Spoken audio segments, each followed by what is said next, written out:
Hey, it's Shaves, and welcome to another edition of AniTube Digest, where we go over the best and the not-so-best anime YouTube videos to come out this month from October of 2022. I miss saying week 2, but I'm still happy I'm doing this monthly. Anyway, this is going to go in the same kind of order. There's no video that wasn't a big not good this time. Thank God, I do not have the time for that. But this is, again, in order, and I'll kind of react accordingly, I suppose. Starting with this MMV from NinjaristicNinja, and I think I found him from Lines in Motion, like retweeting them. Pokemon Festival of Champions x Mr. Fantastic.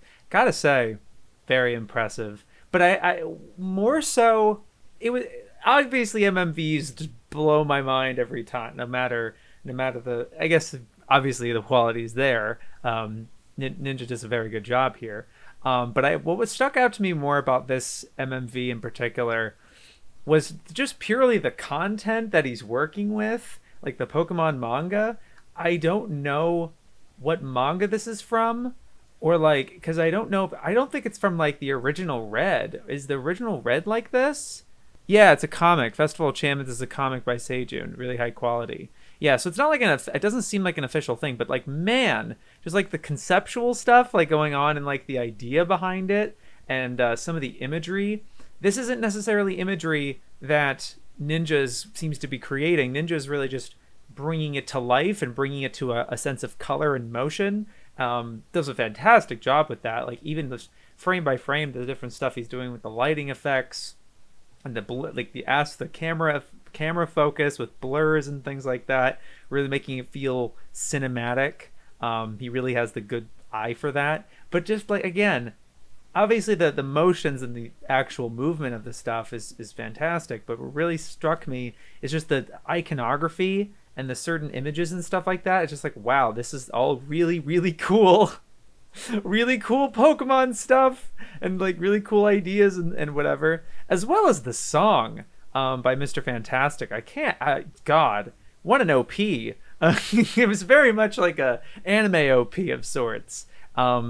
Music used, let me just see if this is an OP for something. Oh, okay, yeah, so it is an anime OP from Gundam Battle Breakers or something. Maybe not an anime OP, but at least something for that, for Gundam at least. That's interesting. But man, it's really impressive stuff. But again, it was just like seeing like this one. It's very like OP-ish, very like all you need is just the character looking cool, and ready and stuff. And so, like one thing that really stuck out to me is the shot of the Eevee turning into an Espeon right before the challenge or something. It seems, or at least seems at some points right before it. Man. And just some of the ideas here is really impressive. And it's definitely something where if you go frame by frame, you'll probably learn a lot. And finding the various things on After Effects, and it's kind of reliable tools, right? It just use this effect and this effect. You're not reinventing the wheel too much. And it's just a matter of putting that work in and putting that effort in, and it's really awesome and impressive to see. Yeah, love the stuff. Very, very jealous. Theme Hunter from Thousand Stupid Words started making some One Piece videos this month. You did 2 of them, and I saw both, and I liked them, but this one I liked a little more. If I had to choose, I guess. Why Zoro didn't get a flashback in Wano, and it's just very level-headed, grounded, gets the story of One Piece, and not in a very, like... I feel like I can't stand a lot of One Piece YouTubers, because it feels like they are so outwardly thinking in terms of, like, where the story's gonna go, and not appreciating as much, maybe a fair extent, but just it feels like what ifs and theories and what should happen and arguing this and this should happen in the story. But I like that Theme Hunter is looking backwards and kind of like appraising what's out and what we have and analyzing it in that way. I think it's much more grounded and tangible and just kind of makes sense to me. And yeah, I like that he's choosing topics that are a little more hot button and sort of a community-wide thing and not just kind of hand waving like, oh, of course, duh, but really putting it through its paces of like, is this what fans want? Is this what fans are complaining about? And things like that. I like the format too, where it's his avatar, but it's drawn, and then he uses like a chalkboard, and him drawing it like on the side there to provide those visuals. I think that's a unique way to do it. It doesn't feel very like citing the manga or anything like that. Yeah, I just generally like his approach to talking about One Piece. So I think you should check it out if you're interested. But yeah, I liked the vids. Nice job. Ota-chan, the bunny girl bar from Otaku-Vs. I guess this is the start of season 2, technically. Man, I'm sorry, it's hard to keep up. Hard to kind of like parse what they're doing, and not like I'm like, oh, it's out of control. I don't know. It's not a bad thing. I like that they are consistently still putting this show out, and there's various bonuses and different skits and various ideas. But this definitely felt like the first time in a while that it was really like less kind of sketches and like comedy stuff, and more like here's a plot and a story sort of thing, and it's very impressive. It's very the backgrounds are really like rich and everything, but like very smart, and in the layouts aren't like super crazy or anything like that, and they're being used in kind of an economic way. I think the fan service is pretty good, but it's not like super overt, and it was surprising that they didn't do like the full dub, and I guess what they're doing is bundling a couple episodes together and releasing that as the dub and that sort of format. I did like having the two like dub sub thing, but maybe their retention or something they're seeing about the retention must have dropped or something. They're like, we had to alterate strategies, which is fair. I can get that. Yeah, I enjoyed it. It was also like a very much more plot driven in terms of just like A part, B part, and a sense of tension with like this customer and like the gun and everything like that. And there's still that, I don't know if I've mentioned it in previous coverage, but like the subs, the translation, I think it's like what they're doing is sort of translating the script that Yusuf writes into what would be Japanese. It's like they'd say like yaba or kuso or whatever, but then it always, I get that's the original script, but there's something about like seeing shit, is a character saying shit in like subtitles that just feels punched up and like fan subby to me. Even though those aren't fan subs, it's probably their real script, and the Japanese is just trying to like, you know what I mean? It's a weird dynamic. I guess maybe it's just kind of my anime brain, I guess. I don't know. That's just something that kind of stuck out to me, was in a distracting way. But I get that that's probably what the logic is there. Anyway, but yeah, I really like what the direction it goes at this point. It seems like kind of ended on a cliffhanger, and they might actually make a continuous story, which I think will be great. Not that I think that the rest of it was missing or anything. I don't think any of that was missing, but like, I don't know. You know what's it's just really interesting? I'm noticing like the Ota-chan thumbnails, because YouTube has this new thing, the new format where the thumbnail, there's just 4 thumbnails per row and they're much bigger, which I don't know. Maybe it's one of those adverse to change sorts of things, but it is just something I'm just like, I don't know. But it does make me notice that like Ota-chan's design has changed very considerably over the years. Because I even have like the anime movie supposed to be boring thumbnail from 3 years ago, up to the first episode and then through the middle part.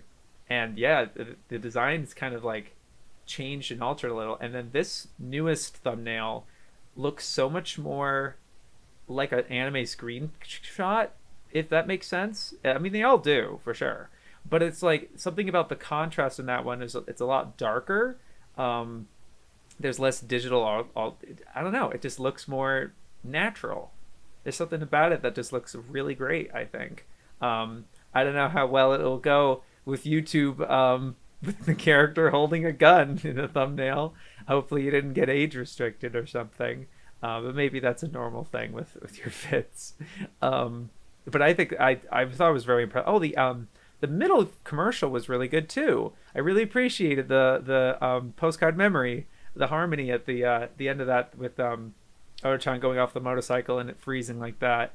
Thanks. I need that. I need that food. I was like, yeah, you're a real one. All right, cool. Very happy with that. And yeah, the commercial was really cool. And yeah, this is a very stellar Oda-chan episode. But like, you guys are consistently putting out very cool stuff, in my opinion. I've enjoyed everything since episode 2. Yeah, it's fun. It's fun. Although, like, again, it's been a little hard to parse where it's going. It's like, oh, this episode 4, and then there's bonus, and then episode 5 was its own thing, and then it's been like skits for a couple of months, which I like. Don't get me wrong. But it's been like, okay, what are they doing here? You know? But I think this is a really good track. It's also exciting. I just noticed that it's just like a different font and everything in the title, and like, yeah, it's exciting. It seems like a new step or season 2 of sorts. Yeah, very looking forward to more. Good job. Very good job. Red Bart is back after over a year? Over a year? Yeah. God. From her Endless 8 video, which did very well.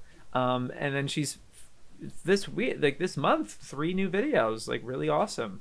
I'm jealous. God, it's this vibe of like, I want to upload so bad. I miss it, but I'm working on it. I'm almost there. It's close. Anyway, sorry about me. But yeah, Red Bard. But you know what's so funny?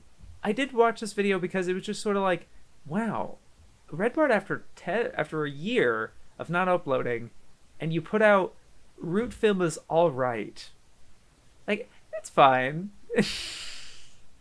I don't know. That was just an interesting choice to me, but it's important that you bring up the community post, and I did read that. But there was like that update thread of her having come back from university, wrote a dissertation, and worked on this very, very big video on a convention, and that like seems like a very massive undertaking. Was why that took so long, and then it kind of got away from her. And I've been there. I'm there right now. Like, So I get it, but that's cool that she updates on that. But it was, I don't know, I guess there is a lot more to the video that still has to be done. I kind of would have just waited until I got that video out, and he's like, this is what I've been working on, and why the last upload was a year ago, type of deal. That and other things, of course. But I don't know. This is still cool. But I don't know. It was just the fact that it's all right, and it's like, okay, I don't know. I mostly clicked on it because it's your first video back in a while, and then like it really had like a ton of these. There were some other videos like this, and I'm sorry I can't parse the specifics here, but like it was so riddled with like script cliches in terms of like talking about this media that is fine. It's like, it didn't impress me, but it didn't disappoint me. It's not good, but it's not bad. It was just like a list of those, and I'm just like, I don't know. I did enjoy listening and learning about this. I've never heard this, and I like, of course, that you have your kind of almost signature of like really going through the whole process, the whole franchise, and looking at different aspects of it, production history and things like that. But then yeah, it was just okay, it's just decent. Yeah, okay. I don't know. I think extracting certain lessons out of it, I think could have made it like a more of a hook, or more of a take something away out of it, instead of just it's a very standard review, which I guess is fine. But I feel like you've made videos for a long time now. I feel like you could do better than that. I'm sorry. That's rude. I get that there's certain videos that like they're not like your Izumicon video. I'm looking forward to that. And then I'm not expecting that out of this video or anything like that.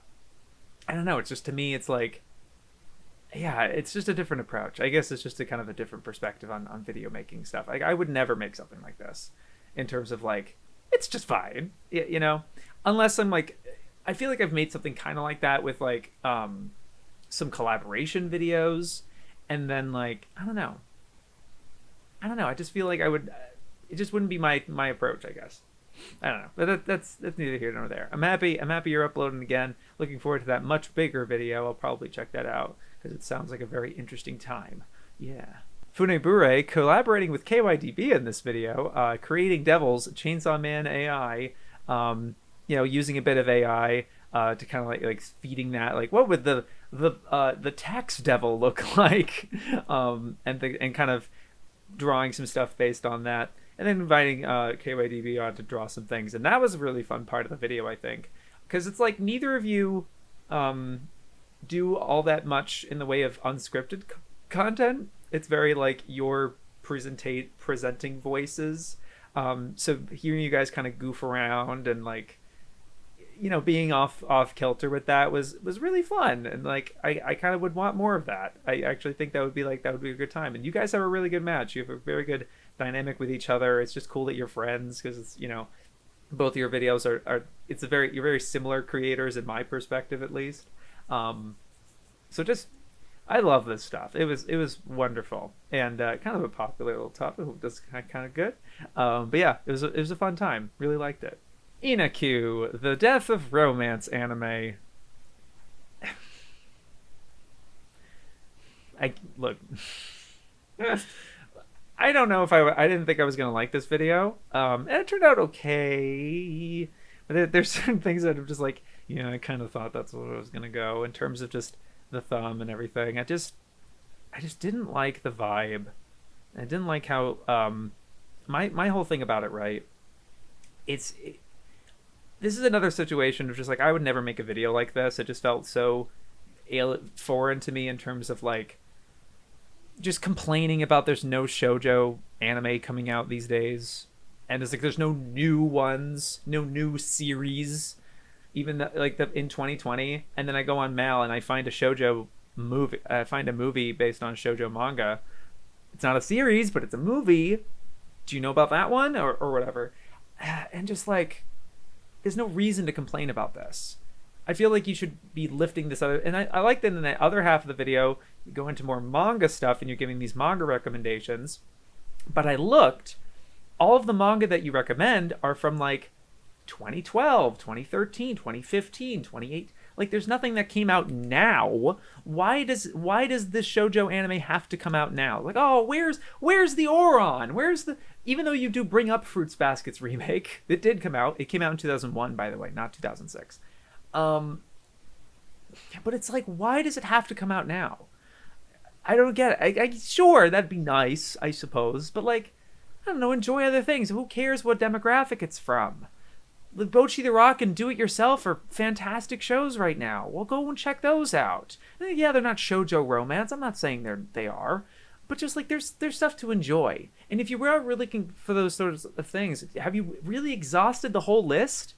Because there's been a lot of them, especially when they was at their peak in the 90s. And you bring up the 90s, like, Fushigi Yugi and Fullmoon no Shigashite. And I was like, man, you could have talked about those. What if anyone watching this video has seen Fullmoon no Shigashite? I want them to. You know what I mean? And like, how about Boys Over Flowers, Kodacha? I don't know, just like a lot of other, like, talk about those shows. And not just be like, no, I don't have them now. The new ones now or whatever. And like, complaining that it's a bunch of shonen romance and it's just not the same. And it's like, okay, sure. Okay. Your loss, I guess. I don't know. And it was just, I don't like this sort of complaining about it. It's like, go out and find it. And go out and that's just not what I would want to focus on, really. And yeah, again, that's just a difference in priorities. And I'm not saying venting is wrong. I just think making an entire video about it, to me, the videos can be so much more constructive and additive. I feel like this isn't as additive. It's just sort of moping to me. And I get it. There's people who've made videos about this sort of thing, about the lack of shoujo stuff, and I get it. I don't know. I think there's other... Gokinja Monogatari. You've probably seen Nana, but like that's the same author. Maybe Paradise Kiss. I don't know. There's things that like people don't talk about, and you could be talking about them, but instead you have to kind of complain that they're dead. You know, that's just my problem with it. I just don't like the impetus of this video, I suppose. And then maybe I shouldn't be talking about it. Just focus on things that I like. But I think, for digest at least, I try making constructive and talking about videos I don't necessarily enjoy. I don't go out of my way to watch this sort of thing. At least watch videos that I know I will not like or will make me upset. But I don't want to like rag on certain creators for whatever reason. I've liked her stuff. It's been a little while since I've seen it, but I'm pretty sure I've talked about her on Digest before. Yeah, and I don't know. She gives a good vibe. That's kind of different from a lot of anime YouTubers. Yeah, and I don't know. Sorry, I don't have too much specifics and stuff. There was a video way back that I really liked. What anime I watched this month? I think I watched psychoanalytical anime. I think, yeah, something like that. But yeah, I don't know. This just wasn't it for me. But I figured it was doing decent, so I wanted to pick a brain about it a little bit. Pokemon Coliseum should be on the Switch. Yeah, nice title there. From Canipa Effect. Yeah. Man, I love Pokemon Coliseum, and I love Genius Sonority and XD and all those guys. And I just like Canipa talking about it. I just like him talking about Pokemon in general. I think every video he's made about Pokemon, I've really, really enjoyed, because it's coming from a very pragmatic place and like not a very fanboyish cliche. I feel like it's a lot of Pokemon analysis or things like that. It just feels very rote and mundane, and just boring, I guess. But there's just something like Canipa has a clear passion for it, but also the chops in terms of knowing what he's talking about and giving significant insight, and resources in terms of like research and things like that. He's not just going over the plot. I hate to call it another freaking but like Jaden Animations put out a Pokemon XD video that obviously incredibly well, and like it's got her typical kind of like comedy and artistry with the animations and stuff, which is nice, but it's just a summary of the game. Just you do this and you do this and you do that, and I'm like, I've played it. You don't have to tell me that. Like, talk about it. I don't know. Give a unique perspective. It just felt like mostly like recap. I'm like, really? And I guess what I liked was just that she was at least able to talk about her experience, but it's like, I chose to do this or something. Like, that's interesting. But not like, then you do this and let me tell you how this game goes. It's like, oh, I don't know.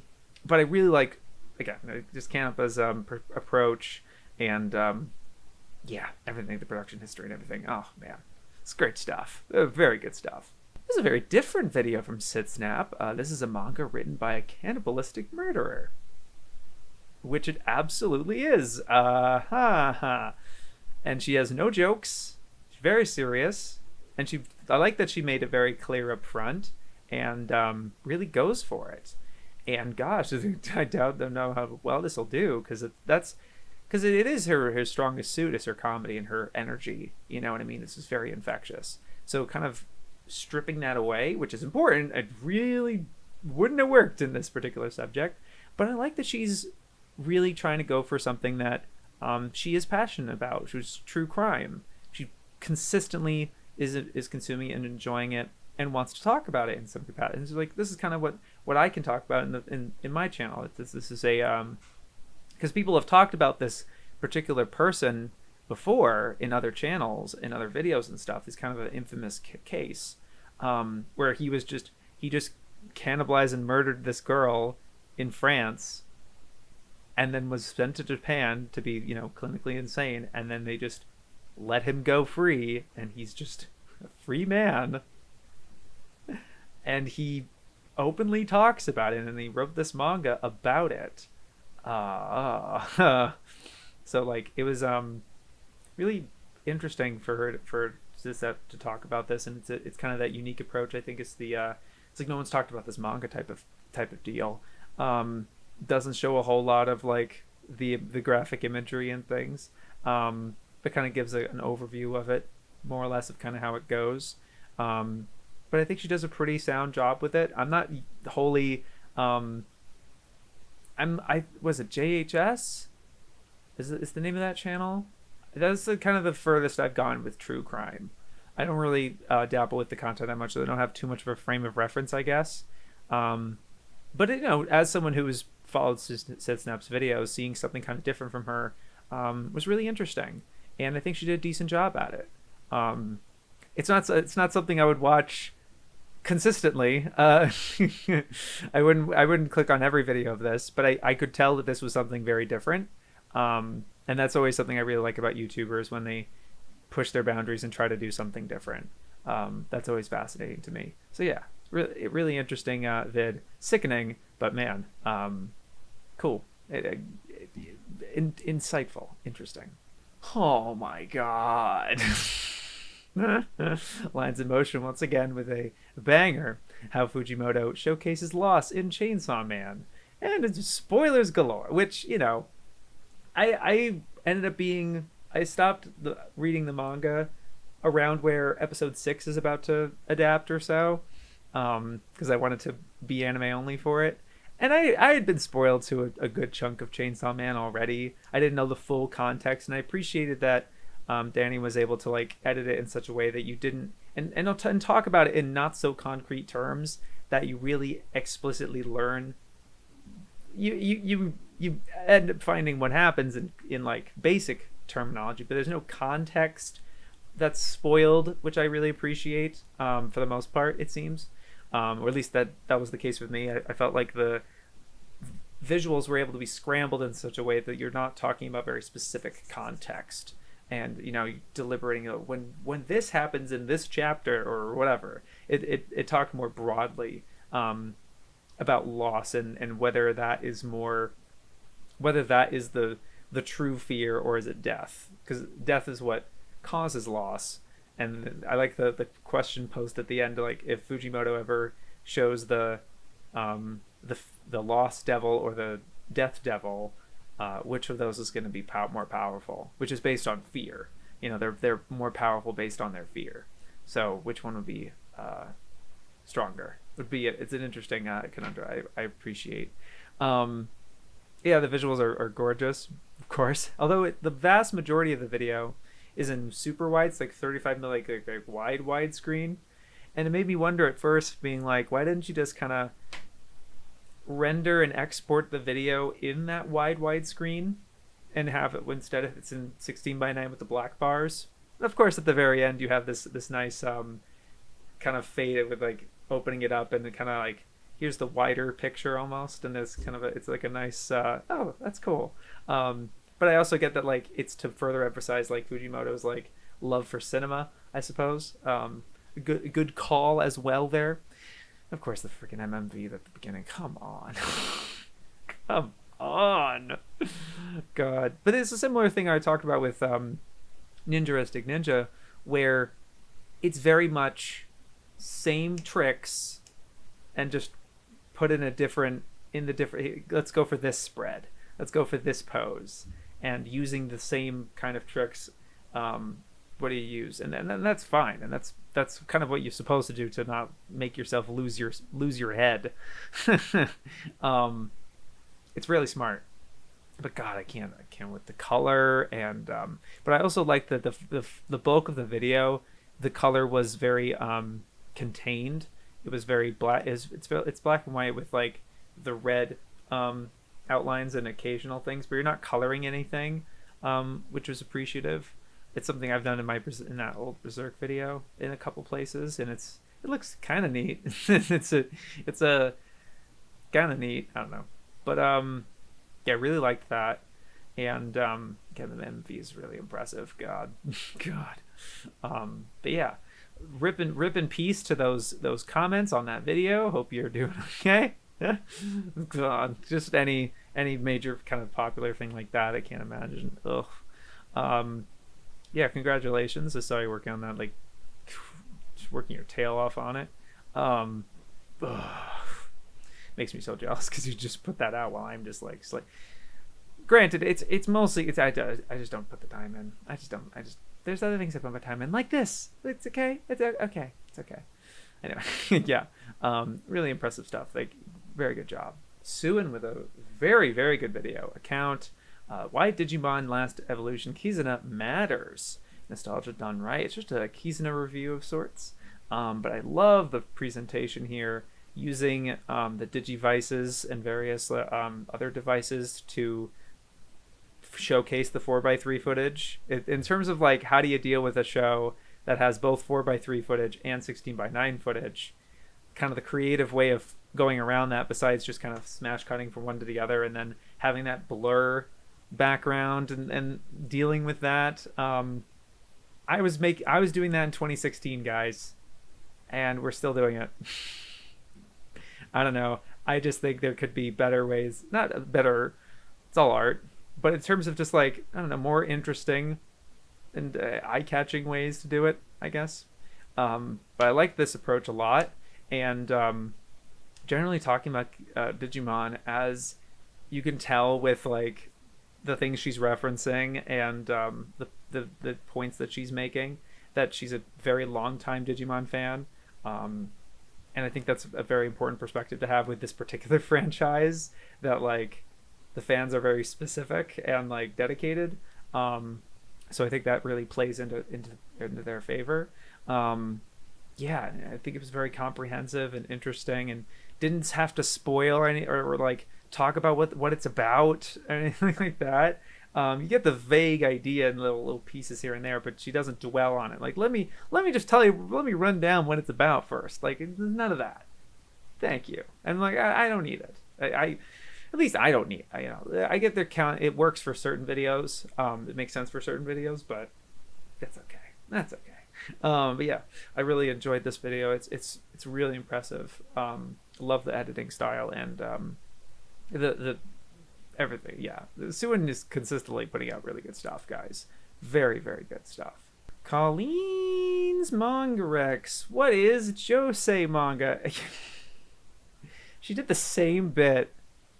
The same, like, is this a Josei? Kind of like, which one was it that she did that in? It could have been any of them, really. But man, but like, it's frustrating. It's hard. I can't really get into her videos yet. I granted, maybe there's just a video I need to watch that isn't about this subject of shoujo and josei, because there's something about it that's just like, I don't know, very, very, very biased. Bias is the word I would use, but like, everyone has a bias, I get it. But there's just something very like this particular one that just kind of like irked me. She has the game. What is is this a josei? She puts up Princess Jellyfish, and she says, "It is a."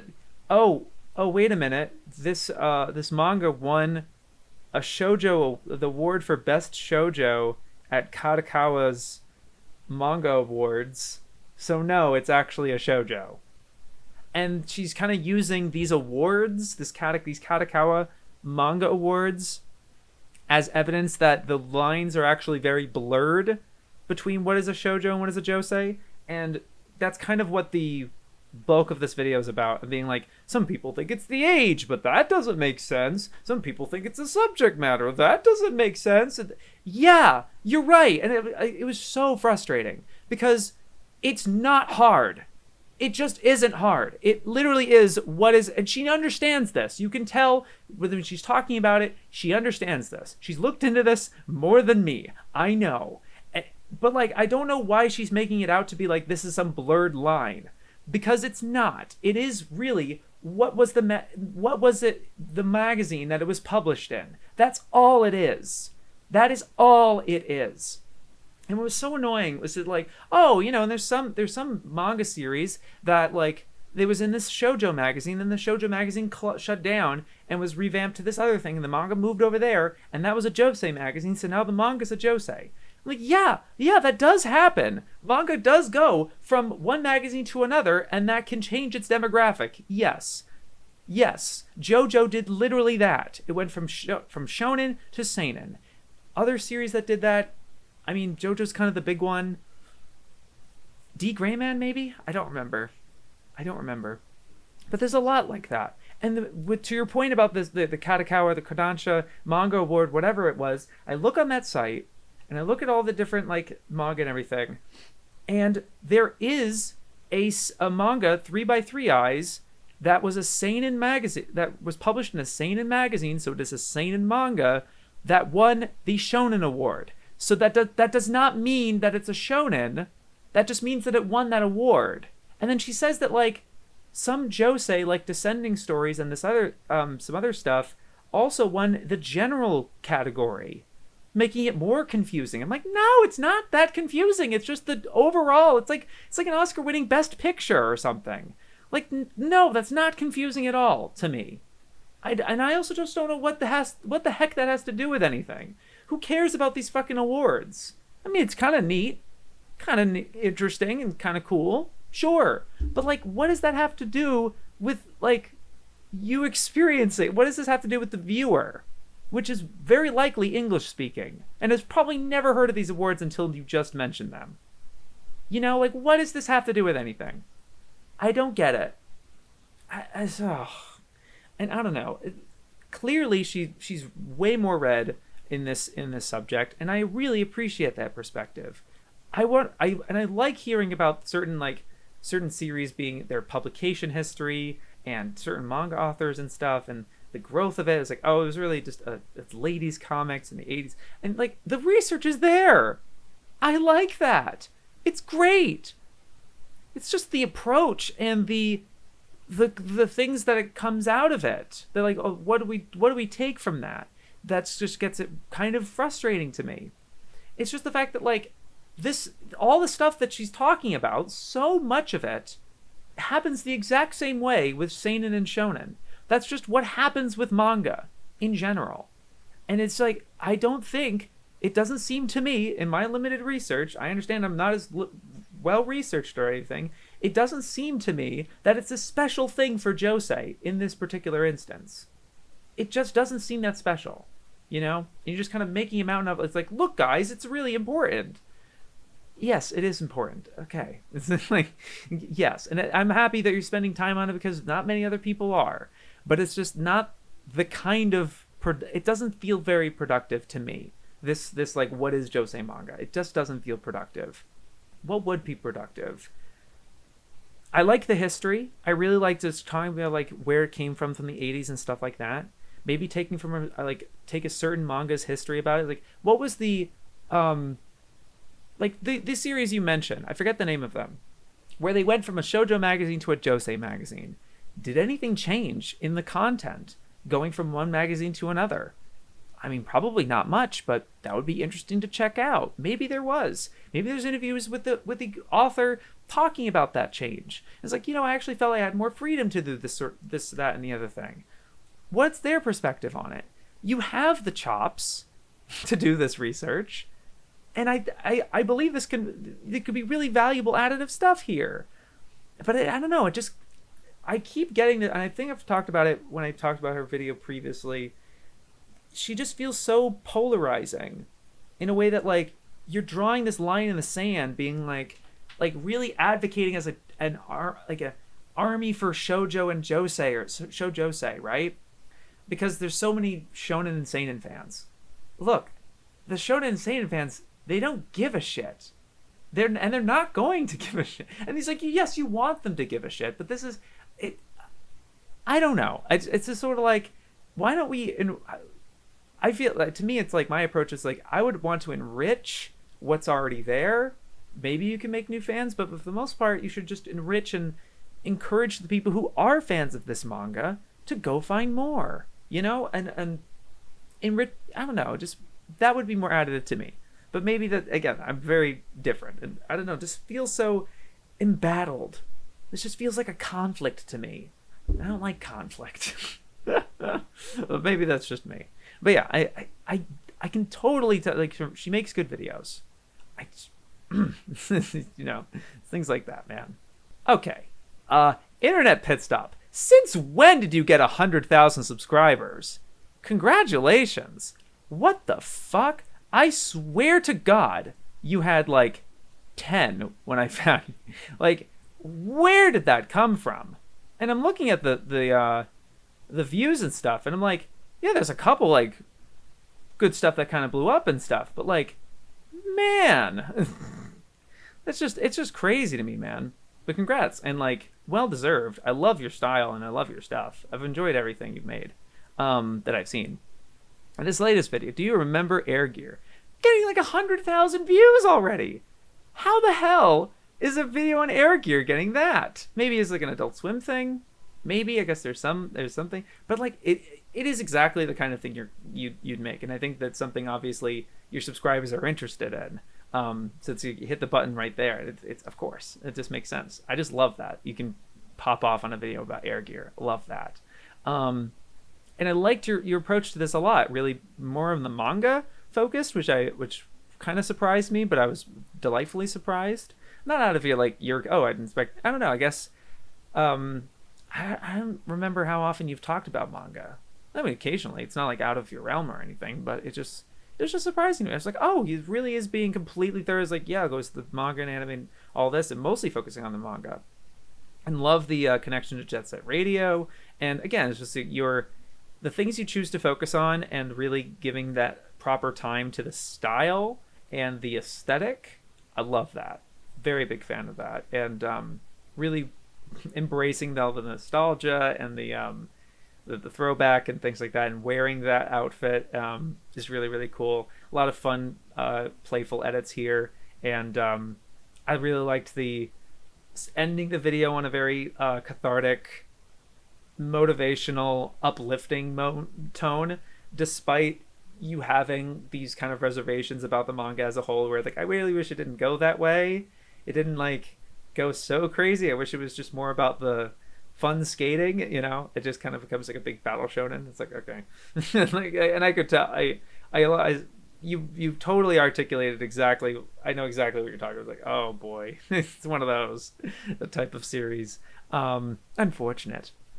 But you know, I like that you kept it on a more uplifting tone and recommended it very wholeheartedly and stuff. Yeah, it's great stuff. But like, what the fuck? Out of nowhere, 100K, congrats. God damn. Well done. Yeah. Loved it. So Bonsai Pop's put out a couple videos this month, which was really cool. And one of them was an hour and 20-minute cross-game video, which I feel like was definitely their more bigger, significant upload this month, which I would have covered, if not for two things. I don't have the time. Unfortunately. I have the time for some of these things. But, and then I haven't seen cross-game. I know what happens in the first episode, but I'd like to be as unspoiled as I could beyond that. I love Adachi. I've seen Touch, so I'm looking forward to Cross Game.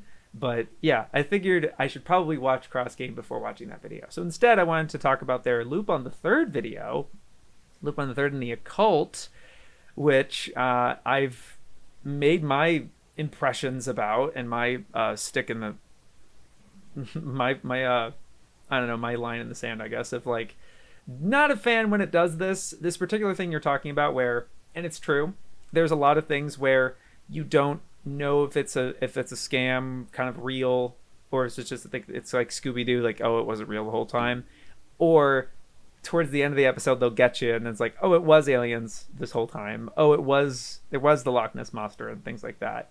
And I really like your thesis and the general perspective you have on it, where it's supposed to throw you off. You're not supposed to know whether it's real or not. And I do like that perspective for sure. And I'm trying to wonder why I go out of my way in my Loop On video, at least not going out of my way, I guess. I only spend 30 seconds on it. About like, it just undercut all that stuff that you talk about, like that you enjoy that it does that. I feel like it undercuts the series. And it's weird. You don't really, I don't know if you mentioned it. Maybe you did. I apologize. But the idea that Lupin can do whatever he wants, because it's the whole premise is freedom. You kind of dance around that, and you seem to get it, and you kind of, I think that's what you're saying, but I don't remember if you mentioned that that's what Monkey Punch explicitly said, that his series is about freedom and Lupin can do whatever he wants. I don't know if that was but like it plays into that idea with the with it being a cult and you don't always know if it's real or not, and that sometimes it is, there's no consistency, and that consistency's intentional and is supposed to make you guess, and you're not sure if it's, it's not, it makes it unpredictable, which is part, it adds to that level, I guess. And you know what I realized, and maybe this was because of my editing style, because of my choice with with my Lupin video, I very much leaned on the TV specials when showing various things. Obviously, I included some things about the TV series, but your video is pretty much squarely on parts 1, 2, and 3. I don't think you showed much of any 4, and no 5, and no 6. And granted, maybe because like those 3 don't have as much supernatural stuff as part 2 or 3. Definitely part 2 is kind of the main one. But like, I liked a lot of the stuff you mentioned. Like, there's like, oh yeah, that's a good episode, yeah. And like, you don't mention the episodes I had a problem with, where they do that exact thing and there's no cheeky explanation. It is just a spiritual imp possessing this ring, and it's just cringe.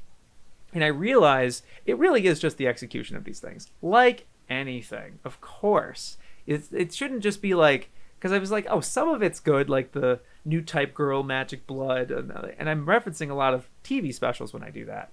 And I noticed when you said like, oh, this Lupin's a big franchise. It has 300 episodes, 6 movies, and 11 OVAs. I'm like, wait, so you're not counting the specials at all? The TV specials that are 90 minutes each. Are you not going to watch those? I mean, fair. Don't. Most of them. That's okay. You don't need to. God. Just one. But yeah. But it was interesting. You kind of just focused on part 1, 2, and 3 in the video. And I was like, from that perspective, yes, I agree with this thesis. It's a very, very strong idea. But like, God, if you watch some of the fucking specials, bro, Return of Pykel, fucking Angel Tactics. Angel Tactics isn't so. That one has alien technology, but it's not. At least it doesn't have to be so much about the aliens in that one. Last Job is like.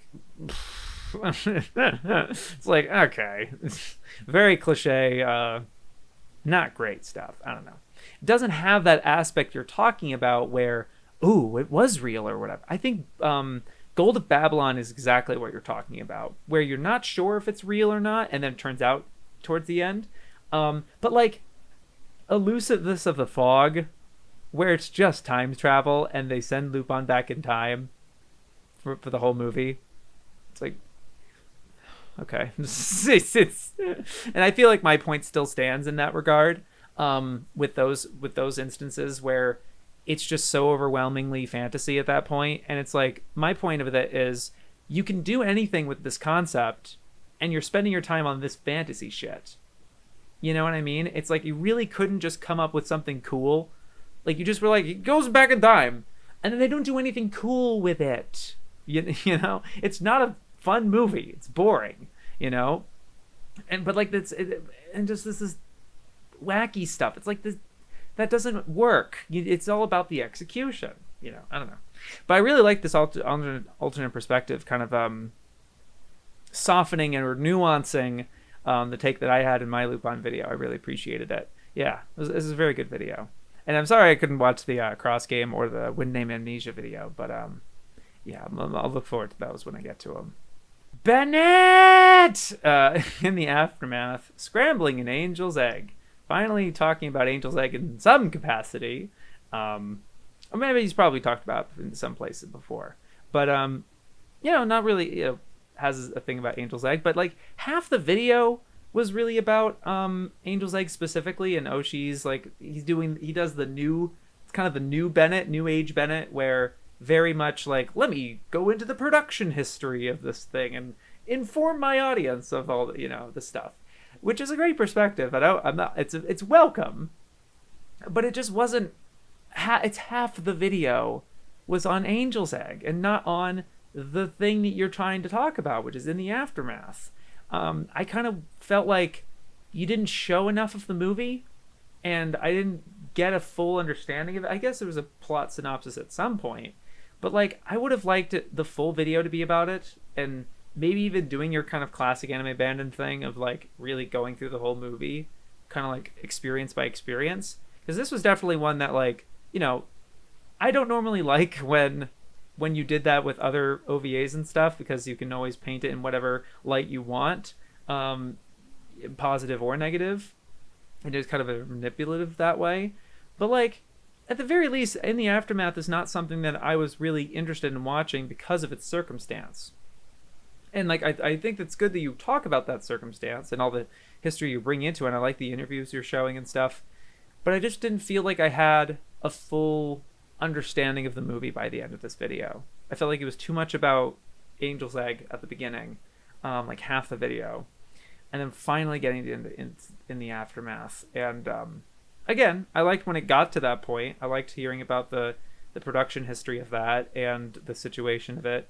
But it does seem it's just boring, I guess. But that, like, that's all I can get out of it. Like, that's all I've learned about the movie itself, is that it's boring, and, you know, not a great look for appropriating this anime film and everything.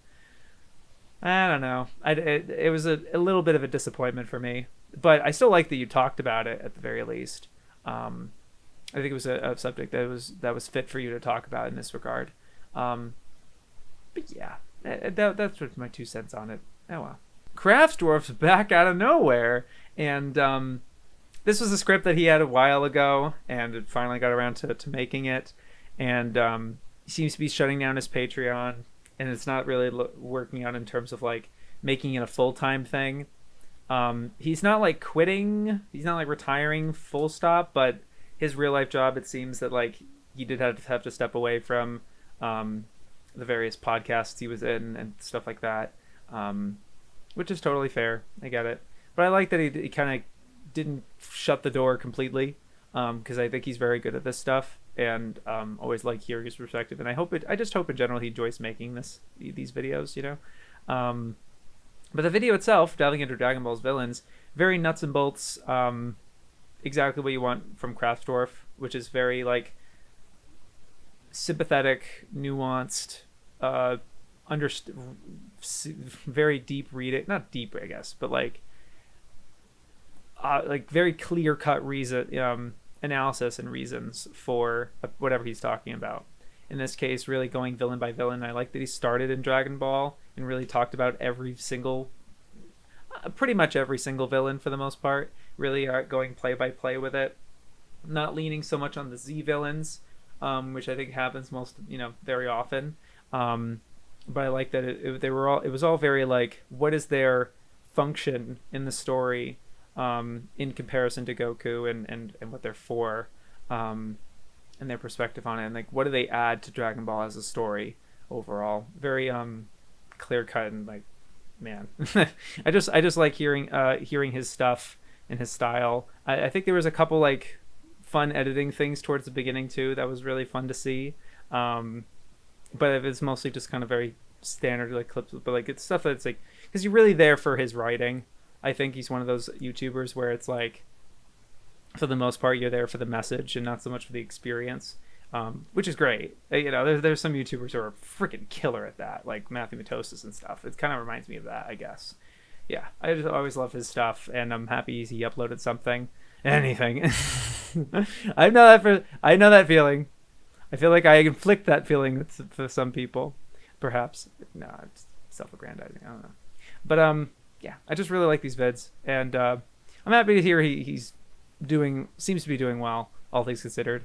It's okay if he doesn't make this like a full-time thing. I'm not, for sure. I get it. Yeah. Mr. Cheese with the banger, and thanks for the tweet that I was able to quote tweet it a little bit and gain some attention as well off of it. I just wanted to be clear. I just wanted to be like upfront about it, I guess. I didn't have to say it, but whatever. Genlock was a nightmare, series dissection, and finally, someone talking about not just Genlock Season 1, which I think all of us had heard of. I feel like hardly any of us really noticed that Season 2 was a thing, and that it had this completely different team behind it, and it was on a different platform and everything. That was all like a shock to hear, actually. And especially more of a shock to hear about how bad it was. Whew! But I like that there was more of a mix of production history with season 1, and then season 2 really, there doesn't seem to be that much information about the production itself. So you kind of just, so you get 2 different train wrecks. You did kind of 2 different flavors of train wreck almost in the video, where it's like, this was a production nightmare and this one just sucked on a like a experiential narrative level or whatever, and just recounting it in those ways. I personally don't think I can kind of understand the functionality of explaining the whole series at that point. Obviously not going episode by episode, thank you. But just being very general and like, here's how it goes, so that when I tell you these things happen, it doesn't confuse you, I guess, or you get the proper context of why it's so egregious. But even that, I think the major beats of why season 2 was so bad was something that I think a lot of people could probably relate to without, or understand how bad that is without you giving that much context. Actually, I actually don't know how useful or how necessary the summary was. That's just my opinion. Maybe for something that like is super, super obscure, but Genlock is, not a lot of people watched it, obviously, but like, it's a Rooster Teeth show, there's some people that probably seen it. But for me, at least, it's something that I usually don't necessarily need. I always am more interested, okay, what do you have to say about this thing? So that's just my 2 cents on that part. But love the general dissection for that. And I was like, to be honest with you, I was expecting you to go a lot harder in terms of just the delivery and the kind of outrage. The way you were talking about it on Twitter made it like, oh boy, here comes the sting, here comes the rage. And you're actually fairly measured, like, all things considered. Like, obviously the stuff you're talking about is not great and you're not like neutral towards it, but it wasn't like a big blow up thing. I don't know, that wasn't a disappointment or anything. It was just like, he actually handled that very tactfully. I don't know, there's just something I noticed about it. Yeah, I just think this was a very fun video. Congrats on getting it out. What a beast. It was like you and Lines of Motion that I was talking about, them like, oh, my YouTube rivals are coming out with their videos and I haven't made mine yet. Yeah, but congratulations on that. And the success is doing pretty, it's popping off. Hell yeah. I finally got around to a Yui-senpai video, and I think I just subscribed to them the other week. I don't think I've talked about their stuff on Digest, though. K-On! Part 1, English dub history. They've been going through English dubs of various things, and that's their niche, and it's like, yeah, okay, one of these channels. Cool. And it's very good stuff. I liked the approach of not really needing to use so many clips of the dub. And I like it was kind of the same clip, but like showed in different dubs, because there's 2 different dubs that Yui-senpai talks about here. And yeah, I think it was pretty sensible approach. I really liked a lot of the production history, and not just the production, not really production history so much as the localization history, and talking about how like the convention scene and reporting on how it was back then, where it's like that's how excited people were for this show at that time, and kind of the context of that. Not dwelling too much in like the fan reception, because there's all this thing about it, right? But really being more like pragmatic, and it's like overall the dub was positive and such and such. And also giving your own take on the dub itself and those various nuances. It's the kind of dub history type of thing that it's very I guess nuts to bolts is the word for it. This kind of stuff that Cartoon Cypher makes as well, but just seems very like, here's this show, very specific, and not trying to throw a certain spin on it. I think with Cartoon Cypher, they've done this sort of analysis in the past, but they always color it, or there's a reason they're talking about it, because it has this particular aspect to it that they find interesting, and then they center towards that more for the bulk of but then still giving a general impression of the dub for sure. But this is very unbiased, might be the word perhaps, but obviously you give your opinion on it. It just felt very like middle of the, like standard. This is what you need to know about the dubs, and being as thorough as possible about it. And yeah, it was interesting how much you were able to extract out of this dub. It was more than you anticipated, as you say in the video. So that was interesting too. Yeah, I liked all the interviews that you were showcasing as well, and giving the context is like, hey, this is Tony Oliver. Like, he's really good guy. He's really good ADR director. That sort of thing. Yeah, it was good stuff. I appreciate the video. It was really cool. I cycled 750 kilometers across Japan in a week. From abroad in Japan. Boy, I love his stuff. Boy, I love his vids. Still gotta watch the the other one he just uploaded this month as well, which was going on that triathlon. But I wanted to include this one because it was that thing that happened this month, I believe, or maybe it was September technically when this happened. But they had that charity cycling drive. Yeah, it was probably September when they went and did that thing. But I like that Chris made a dedicated video about it, made it kind of a wacky weekend type of video. That was really cool. And seeing that kind of narrative progression, even though you could watch all the VODs yourself, but I like that he was able to condense it in such a very polished packaged form. I just love his vids. They're so damn fucking professional. Man, it's very good stuff. He's very seasoned professional, and yeah, I don't know. It was really cool that they were able to like do this really hard challenge for charity. There's a lot of cool things along the way. I like some of the visual edits and things he was able to make, and some of the drone shots they got. Yeah, the narrative stuff. I don't know. It's a really cool thing. Really well done. Love his vids. I just wanted to shout it out here. Guys, I enjoyed a Hazel video. Yeah, I was like, thank God she took a break, because I feel like there was something, maybe, I don't know, I missed it. Maybe I was like, you know what, it was probably the fact that like I kept getting discouraged that she would upload another video, and I'm like, fuck, because her stuff's so good and everything, and it was so long, like look at, like, she fucking, yeah, there's a period of 10 months, like there's a period where in 4 months, hour and 20-minute video, 2 hour and 16-minute video, hour 18-minute video, hour 17-minute video, hour-long video. Unfucking real. Unreal. Like, come on. You know, that was, but then, you know, a part of that was out of jealousy and stuff like that. But other things about it, there were certain things where, like, you really aren't justifying this length in places. But this felt the right length, because it really just, I don't know, it felt full. It felt like, you know, fleshed out and stuff. And then, I don't know, the pacing was very good in this one. But that time Tokyo Pop made a weeaboo reality show, also just the subject matter, I'm like, exactly, like, this is nailing exactly what I think she would be best at talking about, and handling the cringe and diving into the specifics about it, and looking and really giving you the whole rundown, so that you don't have to watch the show yourself type of deal. But I like that she recommends it as like a Discord group watch and not like a solo group watch. It's like that makes a lot of sense. Because I remember stumbling on this when I was doing other research and stuff, and I'm like, oh, I should watch all this. I'm curious. And then I was like, I actually don't know if I want to. So I'm happy she was able to do that for me, basically.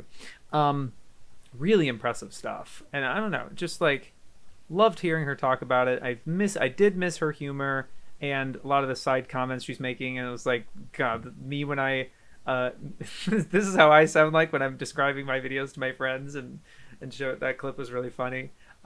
Certain snide comments, like, why are some of this in Japanese? I don't know. I do pause at those things.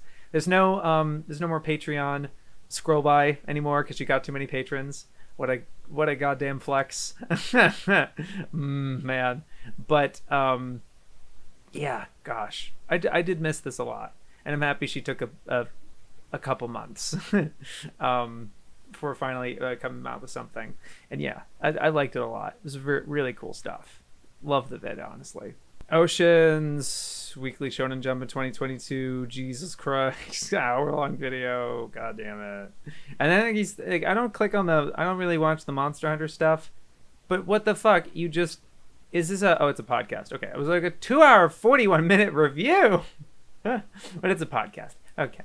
But like, dude, like a point of JoJo's, like a 50-minute video, even just that month, this month, a little into September, I guess. But man, what the hell? Just your output's really impressive and admirable. But so including this like Shonen Jump vid of sorts, and did it all on camera. Pretty impressive stuff. You know, one thing I do remember about when watching the vid as feedback, I was fucking with the beginning of the video so much. I loved that it wasn't about your opinion of this series. It was about what the situation was. This manga took a hiatus this year, and they're going into their final arc. And this is the climate and impressions. And like, here's the subject about Horikoshi and this editor drama. And like the first couple series had something like that felt like you're reporting on these series. And it wasn't so much like, I liked it. You know what I mean? Because sure, that's valuable and interesting for some, but it's not and it doesn't feel like what this vid was billed as. And it, I don't know. I just find the give me the details, give me the scoop on these. That sort of thing was just more appealing to me than like how you felt about this story or whatever. So I'm happy you were able to put that stuff aside for the most part. And then the second half of the video, or maybe the 2/3 of the video, where they start to go into like the minor Jump series. That's kind of all you had to say about it. And I get it, that maybe there's nothing to say about some of these things. But like, I kind of would have liked to know arc structure, or yeah, it's episodic, and maybe there's certain trends that and I know you're not reading everything, and there's certain things you haven't read. So from what I've read, it's like this and whatever. I'm not expecting you to have read the whole thing or read everything like that and be completely up to date or whatever. I get that. It was just disappointing, I guess. And maybe it could have been less than an hour and been like kind of speed run through some of these, because I can understand that they don't have too much going on if it was only like a couple chapters out and there's not much to say besides what the story is and everything. But Ruri Dragon, right? There's that reporting of like a really big splash, volumes of sales are going crazy, and they're on hiatus. Oh, that's an interesting bit of drama. I know about it already. You didn't have to, know. But it doesn't matter if I know about it, right? That sort of thing is valuable and interesting and additive, in my opinion. But like, hearing about Elusive Samurai, it's the author of S-Class. I'm like, okay, yeah, I get framework and I get like context for that. And yeah, I think it's nice that you were able to describe it in terms of the story and what it's going for. Although it's like, I don't know. I guess I'm kind of weird and skewed like that, where it's like, I don't necessarily need to know what it's about. I kind of want to know what the structure has been, where it's like, we seem to be on the introductory arc here, or it's been on episodic adventures or something like that, or it's fleshing out this certain area right now, and just reporting on it in that regard, I guess. I don't know. That I feel like that was something that was more interesting to me. And again, what I was getting from that first half. I also like that you were able to divide the pace out the video with some side detours and talking about like the manga contest thing, or like the submitted whatever, or like where you can read this stuff and your takes about that. That sort of thing was really good. I do think ultimately this was a better take on this genre of video that iPatchWolf has made in the past. I do think it was better in those regards, because it wasn't relying on certain stats and things like that and trying to speculate on certain things. It didn't feel like any speculation was happening. It really felt very like, here's what's going on, here's the report for it, and very bare bones and like nothing, no spin. There's no journal, like there's no opinion. There's your opinion on some of these, but that's your personal take on it, and that's fine. But it wasn't as interesting to me as those. But I'm happy that it wasn't like conspiratorial or I don't know, crazy. I suppose could be a word for it. Yeah, but I did enjoy the vid. It was impressive. Really cool stuff. Jeff Fu interviewing the creator of Cyberpunk Edgerunners, Rafal Jaki. Impressive. And I liked the conversation. I liked how candid it could be often, and there was occasions where Jeff, I don't know if Jeff really ran the questions by him at first. I guess he didn't, because there were certain things where he asked, and then the guy's like, I can't comment on that, and it was awkward. They had to move on. There's little bits like that, and it's like, oh. And I think Jeff, I feel like Jeff's done this before, but like I'm not used to it personally, so it felt kind of the first time for me at least. And I liked the podcast format more so than the a polished interview of sorts. I feel like it could have been more of a polished interview, like what Anime Man puts out, put out a while ago in the past, I guess, that sort of thing. But the podcast format was cool too, and I think Jeff was able to have a very good rapport with him, and they were able to talk very in nitty gritty with things, and it was all very interesting. I really liked the interview. Although, yeah, I do think that there was like it felt kind of rough in places, like, and it's been a while since I listened to it, but I enjoyed it. Yeah, it was a good time. There's a new podcast, Endless 8, from Clearansweet and Yatakun. They have uploaded this first episode on Clearansweet's channel, and then episode 2 is on Yatakun's channel, and they're just going over 8 kind of random KyoAni shows. It just seems like we'll tell you what they are, and then they kind of spoil all of them. They didn't spoil one of them, and then I saw one of them tweet about it, and I'm like, okay, I know what that 8th one was now. Cool. I know what they all are now. It is very sporadic and random, but okay. Fair enough. It's not like you cover all of them, I guess. But is Clan and After Story still relevant today? Is the first episode that I listened to, because I figure it's the first episode. I'm gonna include that on Digest, I didn't have much time to listen to both of them, and also I was more interested in the Clan and After Story one than Sound Euphonium, which I know it's their favorite, but it's not mine. I like Liz a lot. Liz is very, very, very good, but I don't know, it's Sound Eupho. But this was cool because they didn't just talk really specifically about Clan and After Story. Obviously, it's centered around that, and they keep going back to it. But I like that they was able to tangent into other topics, very community-centered things, their personal experience with anime. There are some IRL stuff, kind of maybe more of a generalized podcast. Kind of felt a little more casual in that regard. But it's still able to concentrate mainly on Clan. It still had some focus to it. But yeah, I really appreciated the concept. I think you two had very good chemistry with each other in terms of the banter and everything, politeness and whatever in terms of sharing a podcast and whatnot. Yeah, I think it's a good time. I really enjoyed it. Yeah, again, I think that it was really towards the last 2/3 where you really weren't so much talking about Clan After Story and more so general anime stuff that I thought was really insightful and would make me want to tune in again, I'll say. But yeah, I enjoyed it a good deal. Nice job. And at last, hiding in private, the ultimate Persona 4 analysis. I'm so sorry you were getting fucking shit for this. Like, of course, fucking people screen cap like 10 hours. Fuck off. And I'm happy some people, and I think I tried it myself a little bit too, or if I don't know, but I did see people like it's a friggin' video compilation, and I'm not to trivialize it. Good lord, no. It's 35 videos. It's a lot. It's still a lot. And like 2 of those are an hour long, right? 2 or 3, and so the total was like 15 hours. Oh fuck. And I don't know, you were able to make it over the course of how long were you working on that? Over a year? Just over a year? I think the first one you uploaded was, I mean, you'd been working and writing it earlier than that, so I believe it was over a year that you were saying. But still, putting it out consistently, and the videos were like very polished and relevant in terms of relevant footage. In terms of sometimes there were playful edits here and there, but for the most part, it's just the game footage, which all looks very similar. So for this major VOD, I watched all of part 1 and maybe an hour into part 2. So I watched 4 hours of it, ended around after the analysis of one of the characters. I forgot her name. Amaterasu.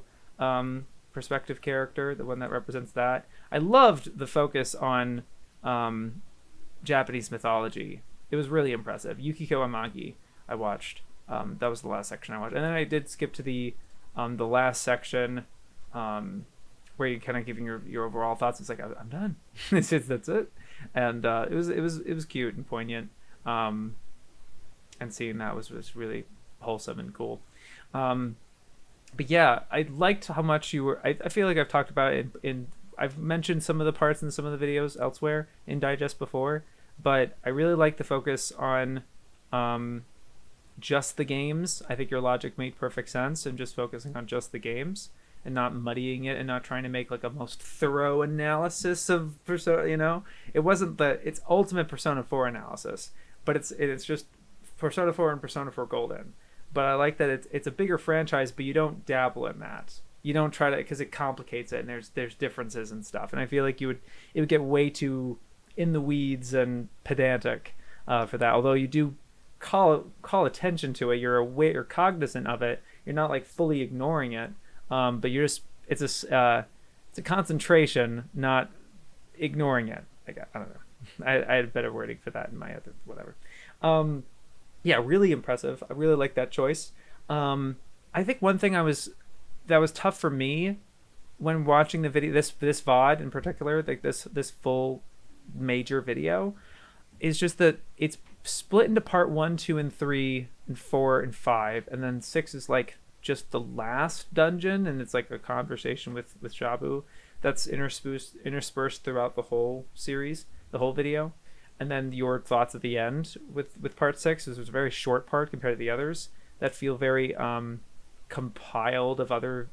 And the order, I liked that it wasn't chronological. I like that you're not just starting at the beginning and going through each person's, and it's not like that. And it doesn't feel it would feel rote otherwise. It feels like every new subject is surprising and interesting and like kind of catches the attention and stuff. Although the transitions between the two, I felt when you go from subject to subject, feel very immediate. It feels like we get like end of one and then kind of the sudden of the other one.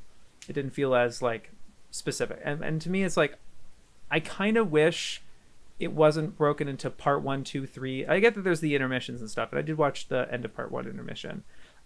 It's like, don't watch this one sitting in and that sort of thing.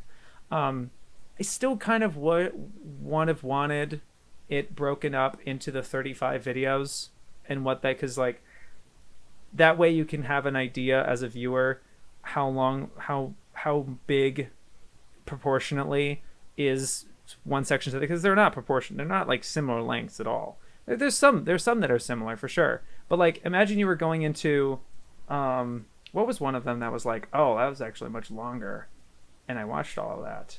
I'm just like, oh, I think it was one that was like 48 minutes. I was just like, oh, yeah, I did watch all of that. Didn't feel like that. Forget what it was. It's one of the character analysis. Yeah, the Chie Sadanaka, and I liked that analysis a lot, and it was interesting hearing, and Yosuke as well. But like they're both 40 something, you know, as well as Yukiko and everything. I really liked the Denial of Standards section about Daisuke Nagase. That was a cool section as well. But it's just like you can't expect it because Naoto Shirogane and Toru Odachi are both an hour long.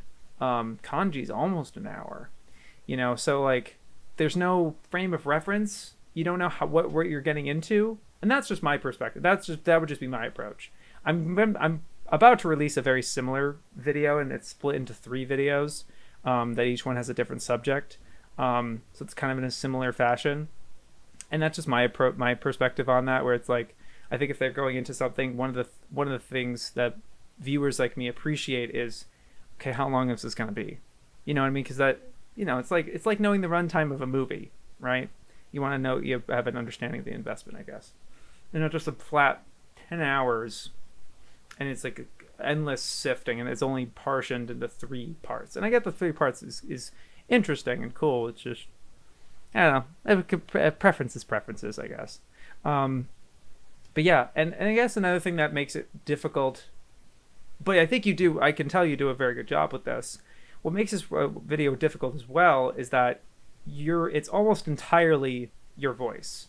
You're not you're on screen a couple of times for this like major thing, like the intro, the intermissions, and the outro and stuff. And I don't know how often you are in some of the other places, but the videos are very similar stylistically. They have a very similar narration and context and visual aesthetic, which is just kind of just the game footage. And sensible, you needed that consistency. I'm not saying you shouldn't have. It's not a problem. I think that for me, that further helped to kind of blend everything together, where, and maybe this is also because I haven't played the game. You know, I don't have much. I have little context from what you're giving, and I can follow what you're saying section by section. But I think in the grand scheme of things, when I finish this analysis, if I do, I got 4 hours in, and I'm not wholly sure if I'll finish it, because I haven't played the game, and I liked it for what and I wanted to respect your work for sure. Give as much of attention as I could to it with the time that I have with this other stuff I have to do. But you know, I felt bad. I had your tab like open up a bunch of times, and it was like, oh, let me just watch more of the video and stuff. Tried to make it through some parts, but you know, it was hard because it's like because of that stylistic consistency, a lot of it felt like very blurred together and in one ear out the other almost.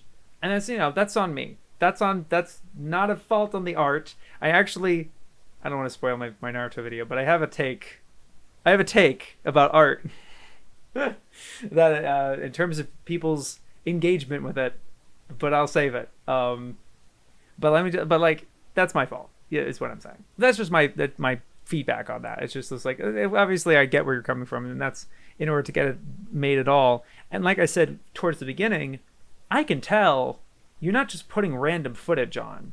It's not filler footage. None of this is filler footage. None of this is just some feeling, I don't know what to put here, you know? And that's hard. That's so fucking hard. That's what takes the most time, really. Not only just getting the footage and stuff, but then really placing it as like, how do I pace this out in terms of the length of time that I'm saying this thing? Oh my God.